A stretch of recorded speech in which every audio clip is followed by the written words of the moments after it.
السلام علیکم ورحمۃ اللہ وبرکاتہ۔ حضرت کیسے مزاج ہیں؟ خیریت سے ہیں؟ امید کرتا ہوں خیر و عافیت سے ہوں گے۔ اللہ سبحانہ و تعالیٰ آپ کو خیر و عافیت سے رکھے۔ اچھا حضرت، یہ عرض ہے کہ حضرت سے ایک مسئلہ پوچھنا، یہ جو موبائل میں فوٹو کھینچے جاتے ہیں، ان کے تعلق سے ان کا کیا جو ہے وہ موقف ہے؟ ذرا ان سے میری طرف سے یہ عرض کر دیجیے گا، اور یہ اس کا جواب جو ہے وہ آ، ان سے جو گزارش ہے کہ عنایت فرما دیں۔ مع السلامہ۔ اچھا، انہوں نے سوال یہ کیا ہے کہ یہ جو تصویر وغیرہ ہے یہ موبائل وغیرہ کے ساتھ بنانا کا کیا حکم ہے، کیا معاملات ہیں؟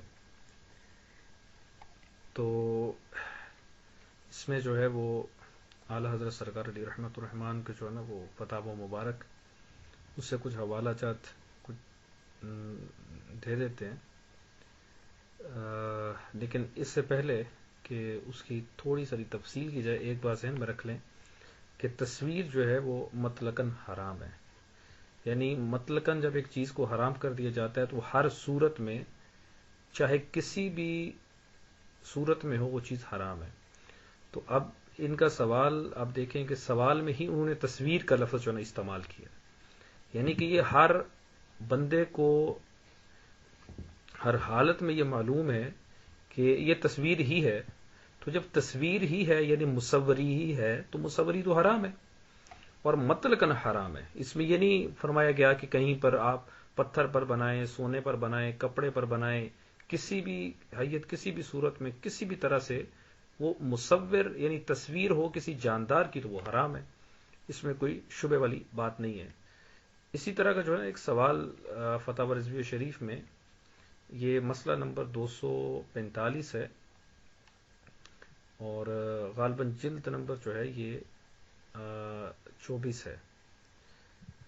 تو اس میں اسی طرح کا جو ہے وہ مسئلہ پوچھا گیا، تو اس کے جواب میں اعلیٰ حضرت سرکار علیہ رحمت الرحمٰن نے یہ فرمایا کہ کسی جاندار کی تصویر بنانا بغیر کسی قید اور شرط کے حرام ہے، خواہ سایہ دار ہو یا بے سایہ، خواہ ہاتھ کی بنی ہوئی ہو یا محض عکس ہو۔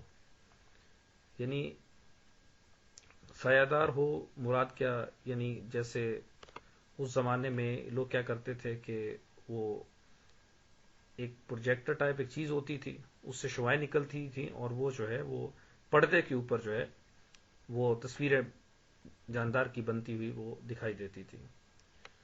تو فرمایا خواہ سایہ دار ہو یا بے سایہ ہو، خواہ ہاتھ کی بنی ہوئی ہو یا محض عکس ہو۔ پھر فرماتے ہیں آقائے انس و جاں صلی اللہ تعالی علیہ وسلم کے زمانہ بابرکت میں لوگ دونوں قسم کی تصاویر بنایا کرتے تھے، جو مجسمات کی صورت میں یا محض عکس اور سایہ کی صورت میں ہوتی تھی۔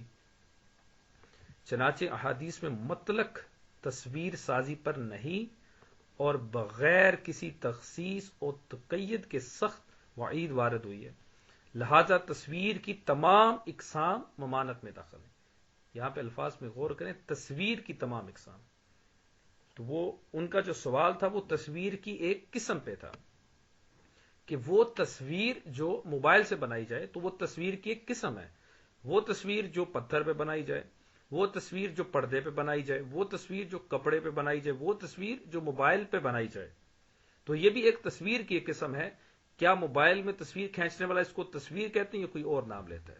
تو سادی سی بات ہے کہ ہر بندہ جو ہے جو بھی اس سے کھینچ تو اس کو تصویر ہی کہتا ہے، میں تصویر بنا رہا ہوں، تصویر کھینچ رہا ہوں، تصویر بنوا رہا ہوں، تو یہ تصویر کی ایک قسم ہے، تو تصویر جو ہے وہ مطلقاً حرام ہے۔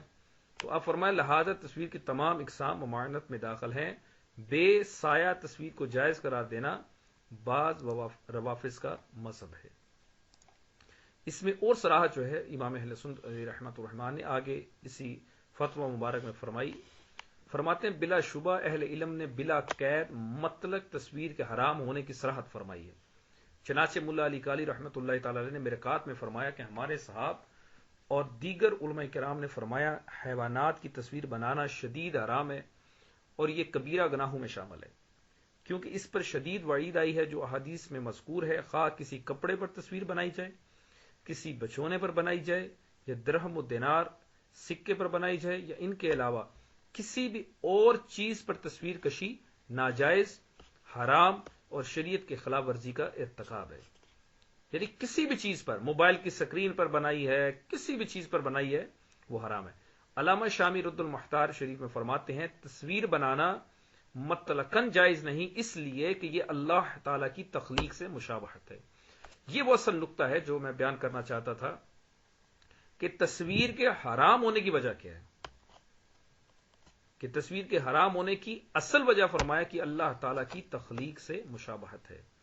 اسی میں بحر الرائق سے نقل ہے کہ تصویر سازی ہر حال میں حرام ہے، کیونکہ اس میں تخلیق الہی سے مشابہت ہے، کہ اللہ تعالیٰ کی تخلیق سے مشابہت ہے، خواہ یہ کام کپڑے پر ہو یا کسی اور چیز پر، مثلا بچھونا، درم دینار، برتن دیوار اور کاغذ وغیرہ. اب امام اہل سنت علیہ رحمۃ الرحمن آگے صراحت فرماتے ہیں اور بات بالکل روز روشن کی طرح واضح ہو جاتی. فرماتے ہیں جب حرام ہونے کی علت اور وجہ بناوٹ الہی کے ساتھ مشابہت ہے تو اس سے کوئی فرق نہیں پڑتا کہ قلم سے تصویر بنائی جائے یا عکسی چھاپ سے، کیونکہ یہ علت سب جگہ موجود ہے. یعنی جس وجہ سے تصویر جو ہے وہ حرام ہے وہ بناوٹ الہی، اللہ تعالی کی تخلیق کردہ شے سے مشابہت ہے. تو فرمایا یہ علت، یہ وجہ تو ہر طریقے میں پائی جائے گی، چاہے موبائل سے بنائے تو تخلیق الہی سے مشابہت نہیں ہے، وہ چہرہ نہیں آ رہا. آپ چاہے وہ کپڑے پہ بنائیں، پتھر پہ بنائیں، جدھر مرضی بنائیں، جو تصویر کے حرام ہونے کی اصل علت اور وجہ وہ اس کی اللہ تعالی کی تخلیق سے مشابہت ہے. وہ موبائل میں بنائیں تو زیادہ مشابہت ہے، زیادہ صاف تصویر آتی ہے، زیادہ صاف کونے قدرے، اس کے نوک چپک ہر چیز بالکل صاف آتی ہے. تو یہ تو تخلیق میں یعنی بہت بڑھ کر مشابہت ہے. یعنی جو بندہ ہاتھ سے بنائے گا تو تھوڑا الٹا سیدھا آگے پیچھے کرے گا، لیکن جو موبائل سے بنائے گا وہ تو اتنی صاف اور واضح تصویر ہوگی کہ کیا ہی بات ہے. تو اب اس کی حرمت تو اور زیادہ سخت ہوگی. اسی طرح مثال کے طور پہ یہ بات ہو گئی. اسی طرح ویڈیو میں آ جائیں تو ویڈیو میں جو تصویروں کو تیزی سے گزارا جاتا ہے اور وہ چلتی ہوئی دکھائی دیتی ہیں تو ویڈیو اس سے بدرجہ زیادہ حرام ہوگی، کیونکہ اس میں تخلیق الہی سے زیادہ مشابہت ہے. اس میں تو تصویر کو ایسے جیسے تصویر کو ایک جگہ پر دکھایا جاتا ہے کہ بندے میں جان دکھائی نہیں دیتی، وہ لگتی ہے کہ جیسے مردہ ہے. لیکن جو ویڈیو ہوتی ہے اس میں تو بندہ چلتا پھرتا دکھائی دیتا ہے، اس میں تو تخلیق الہی سے ڈبل مشابہت ہے. پھر آگے فرماتے ہیں کہ سید عالم صلی اللہ تعالی علیہ وسلم نے ارشاد فرمایا قیامت کے دن سب سے زیادہ عذاب پانے والے وہ لوگ ہوں گے جو اللہ تعالیٰ کی تخلیق سے مشابہت کرتے تھے. قیامت کے دن سخت عذاب والے وہ لوگ ہوں گے جو اللہ تعالیٰ کی صفت پیدائش بناوٹ سے مشابہت کرتے رہے. پھر فرمایا ائمہ کرام مثلا حضرت امام احمد، بخاری، مسلم، نسائی نے رضوان اللہ تعالی مجمعین نے اس کو ام المومنین رضی اللہ تعالی عنہا سے روایت کیا ہے کہ ابھی رد المختار کی عبارت گزری ہیں، اور اسی میں یہ بھی ہے کہ تصویر حرام ہونے کی علت تخلیق الہی سے مشابہت ہے. یہ علت تمام مذکورہ صورتوں میں موجود ہے اور یہ حکم تصویر سازی اور تصویر کشی کے بارے میں ہے.